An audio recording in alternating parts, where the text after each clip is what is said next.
이제 우리는 이제 서원이라고 하는데, 이제 성경을 읽을 때 제가 형남 성경이라고 합니다. 성경을 계속 읽으면서 성경에 대해서 깊이 있는 이야기를 나누고 싶은 게 제 큰 꿈이거든요. 그래서 이제 코로나 상황에서 이제 핸드폰을 가지고 이렇게 혼자 영상을 찍고 있습니다. 이 학번에는 이제 형남성경 창세기 1장에서 1장 1절이 놀랍다, 이런 것으로 이야기를 했습니다. 그래서 이제 창세기 2장에 이제 와 있고, 창세기 2장도 똑같이 놀라움이에요. 정말로 쇼킹하다고 생각을 합니다. 창세기 1장은 천지를 창조하신 하나님, 정말로 놀라운 선언이고, 그 하나님께서 6일 동안 천지를 창조하셨고 사람에게 문화 명령, 가정과 노동의 명령을 내리신 것이 창세기 1장의 내용이죠. 창세기 2장에 들어와서는 이제 쇼킹한 것은, 여호와라는 단어가 나와서 쇼킹한 게 아니고 하나님이 쉬셨다, 이러한 내용이에요. 그래서 창세기 1장과 2장에 뭐 갭이 있느냐 없느냐 뭐 이렇게 토론하기도 하지 않습니까? 그러나 이제 창세기는 이제 모세가 썼다고 이제 가정한다면, 창세기 1장과 2장에 갭이 있다는 것은 있을 수가 없겠죠. 창세기 1장과 2장을 모세가 쭉 써버렸으니까 1장과 2장이 없기 때문에 그렇죠. 그러나 이제 모세가 쓰지 않았다고 생각하는 이제 연구자들이 많기 때문에 이제 거기에 약간의 이제 논란이 이제 발생할 것이라고 생각합니다. 저는 이제 모세가 썼다고 믿는 사람이거든요. 그래서 이제 신명기 마지막 부분은 모세가 쓰지 않았다고 생각을 해요. 근데 이제 과격한 분들은 그 신명기 마지막 부분까지 모세가 쓰고 자기의 마지막 모습을 쓰고 죽었을 것이다, 이렇게 생각하시는 분도 있죠. 그래서 이제 모세 오경을 모세가 썼느냐 했을 때 100% 썼느냐, 이제 저 같은 사람은 99%를 쓰고 마지막 한 부분은 여호수아가 첨가했을 것이다, 이렇게 추측을 하죠. 어떤 사람들은 이제 또 여러 가지 의견들이 있지만, 그래서 우리 한국은 모세 오경은 굉장히 역사적인, 우리 한국의 역사적인 상황이죠. 왜냐하면 교단이 나눌 정도로의 충격을 갖고 있기 때문이죠. 그래서 우리 교단이나 저는 모세 오경을 모세의 저작으로 확실하게 믿고 신학을 하고 설교를 하고 있습니다. 근데 이제 이 창세기 2장의 그 쇼킹은 하나님께서 쉬셨다는 말이거든요. 그래서 이제 제가 어린 마음에 대학교 때 이제 성경을 읽을 때 이제 군대 갔다 와서 정말로 충격적인 거죠. 이제 창세기 1장 1절에 하나님께서 태초에 하나님을 천지 창조하셨다, 그러니까 신이 전능하다, 이렇게 이제 인지가 된 거잖아요. 그런데 이제 얼마 안 가서 갑자기 그 전능한 신이 쉬셨다고 말하니까 전능하지 않잖아요. 쉬었다는 것은.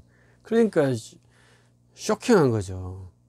성경을 그대로 믿으면 하나님이 전능하지 않게 되는 거잖아요.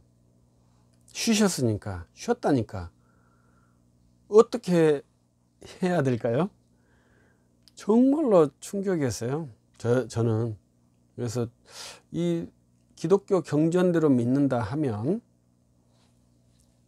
이건 기독교 신은 전능한 신이 아니다, 전능하지 않는 신을 믿어야 될까, 이러한 회의, 의심이 들 수밖에 없죠.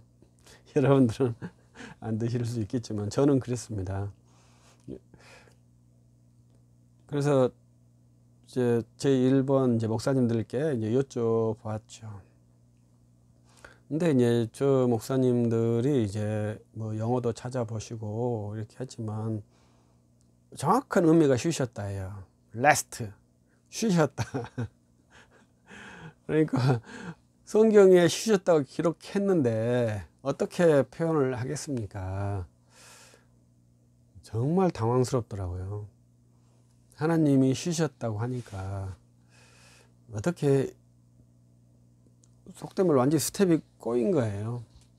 전능자가 쉬셨다 이렇게 하니까 이 시는 우리 그 옛날 영화 보면 1%의 그 오류가 있는 시는 그 1% 오류 때문에 죽을 수 있거든요. 근데 이 쉬셨다고 말하니까 그건 1% 오류 정도가 아니라 이건 충격적인 오류거든요. 가치가 없어요. 그래서 어린 마음에 야 이건 정말 큰일이다 이렇게 생각하고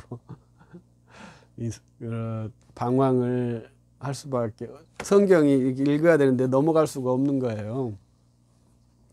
근데 그래서 이제 제 생각에 정말 당황스러운데 성경을 던지지 못한 것이 특징이죠. 교회를 계속 나간 것이 특이한 거죠. 분명히 그 말씀대로 했다면, 정직하다면 전능한 신이 아니니까 교회를 안 나가야 되고, 성경을 이것은 신화구나 던져야 정상이죠. 근데 제 손에서 성경이 붙어 있는 거예요. 원래 제가 정직하거든요. 정직하니까 성경을 던져야 되거든요. 근데 잡고 있는 거예요. 왜 그랬을까? 참 이해할 수 없는 일입니다. 근데 아무튼 그 성경을 잡고 있으면서 하나님 왜 쉬셨어요? 이렇게 기도를 한 거죠. 참 그것도 놀라운 일이죠. 그런데 이제 답이 있더라고요. 답은 빨리 나온 답은 아닌데, 일단 이제 가장 쉬운 답은 하나님은 우리를 위하여 이렇게 안식하셨다, 이렇게 답이 되죠. 하나님께서 우리를 위하여 안식했다. 그 말은 뭐예요? 곧 너희는 안식해야 한다, 이렇게 기본 의미로 해석이 되는 거예요. 그런데 하나님이 우리를 위해서 자기가 쉬실 필요가 없잖아요. 쉬어! 이렇게 명령만 하시면 되지. 그러니까 그것도 이제 우선적으로 우리가 답을 얻고 말할 수는 있지만 클리어한 답이라고 생각이 안 드는 거예요. 그래도 또 그 말씀했듯이, 그래도 제가 성경을 잡고 이 성경의 진리와 생명이니 내가 성경을 읽어야 되겠다 하고 계속 성경을 읽고 있는 것은 굉장히 정직하지 않는 행동이죠. 근데 그렇게 제가 그 행동을 했어요. 답이 나오지 않기 때문에 결국은 제가 선택한 것은 신학교를 가야 되는구나. 저는 신학교가 그 성경 같은 그러한 난제를 풀어주는 학교인 줄 알았어요. 근데 신학교 가보니까 성경에 대해서 하나도 가르쳐 주지 않아요. 그러면서 이제 신학교가 이제 성경을 이해할 수 있는 사고 체계들을 계속 가르쳐 주죠. 그러면서 답을 제가 나름대로는 얻었어요. 그래서 정말로 쇼킹하더라고요. 하나님이 쉬셨다. 이것이 정말로 쇼킹한 질문이었고, 제가 답을 얻을 때도 제 답은 정말로 쇼킹한 답이었어요. 그 답은 무엇이냐면, 하나님께서 쉬신 이유는 자기 백성의 예배를 받으시기 위해서 쉬셨다, 이거예요. 그러니까 제가 생각하는 예배의 관점이 완전히 바뀌어버린 거예요. 그냥 나는 주일날 예배한다고 생각을 했거든요. 그런데 창세기 2장에 하나님께 쉬셨다 하는 것은 그날 하나님께서 자기 백성의 예배를 드리시기 위해서 쉬셨다는 것이거든요. 그러면 처음부터 바꾸면 6일 동안은 안 쉬신다는 거잖아요. 7일 날만 쉬셨다는 거잖아요. 그 예배라는 것은 굉장히 중요한 의미를 갖고 있는데, 예배자가 제정하신 것에 의해서 예배를 하는 것이 예배거든요. 인간이 고안한 방식으로 예배를 하면 그건 꽝이 아니라 우상숭배예요. 아주 무서운 거예요.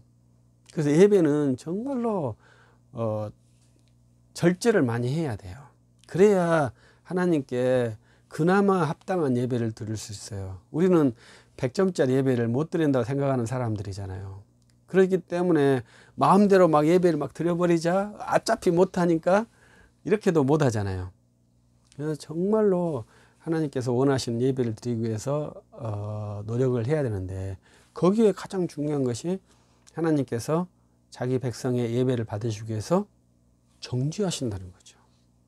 그러니까 저 같은 사람은 예배할 때마다 하나님께서 우리의 예배, 내가 드리는 예배를 받으시기 위해서 쉬신다, 이렇게 생각을 하는 거예요. 그러니까 저는 그 말씀을 들을 때마다 지금도 계속 쇼킹 하죠. 왜냐하면 주님이 나의 예배를 받으신다고 약속을 하시고 계시기 때문에, 내가 드릴 때마다 내가 정지해서 너의 예배를 받겠다, 이렇게 선언하고 계시잖아요. 그래서 하나님께서 7일째 되는 날에 쉬셨다. 그래서 우리는 7일 주기로 우리 삶의 구조가 또 만들어졌어요. 그것도 참 희한하죠. 우리 사회가 7일 구조로 돌아가요. 이제 우리는 원래 동양 사회는 한 달 구조로 돌아갔는데, 어떻게 동서양이 혼합이 되면서 우리 사회도 7일 주기로 돌아가고 있어요. 우리는 7일 주기로 돌아가면서 왜 그렇게 돌아가는지도 잘 모르시잖아요. 우리는 본래 한 달 구조로 돌아가는 족속들이거든요. 24절기 한 달, 이렇게 돌아가는 것이 우리 한국의 시간이라고 봐야 되죠. 그러나 서양 사회가 들어오면서 7일로 우리 사회도 완전히 정리가 됐어요. 그래도 아직까지 우리는 월급을 받죠. 연봉 하지만 그 연봉이 월급으로 쪼개서 나오니까 연봉을 받죠. 그러나 우리 손흥민 선수는 주급을 받잖아요. 연봉이어도 주급을 받잖아요. 근데 우리도 이제 일당, 월급 이렇게 받는데 주급을 받을 수도 있겠죠. 그러면 이제 그것이 주 단위로 다니는 거거든요. 주 단위로 병환이 되는 것이거든요. 근데 그 주 단위라는 것을, 주 단위 시간을 왜 만들었겠냐 이거죠. 왜 우리가 비기독교 사회인데 우리가 일주일 텀으로 돌아가느냐 이거죠. 그것은 주님이 모든 나라의 백성들은 그날 예배를 해라라고 정해놨어요. 시간적, 일반 계시적으로. 제가 볼 때는. 그러니까 정말 그것도 쇼킹한 거죠. 그래서 주일날 예배를 해요, 우리가.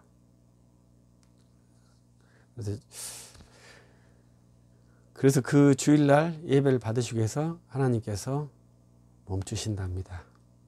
그래서 여러분들이 예배를 할 때 우리의 예배를 받으시기 위해서 멈추시는 그분의 얼굴을 배울 수가 있는 것이죠.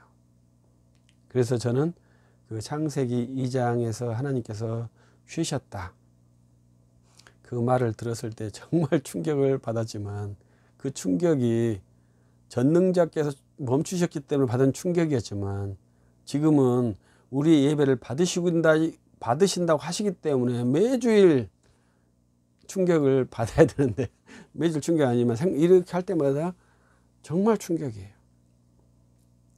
하나님께서 우리 예배를 받으시기 위해서 멈추시는데, 예배자로서 부족한 모습, 설교도 완전하게 준비되지 못한 모습, 거룩도 완전하게 실현하지 못한 모습, 이러한 모습들을 가지고 설교를 해야 하고 예배를 해야 되는 그러한 좀 안타까운 심정이 있습니다.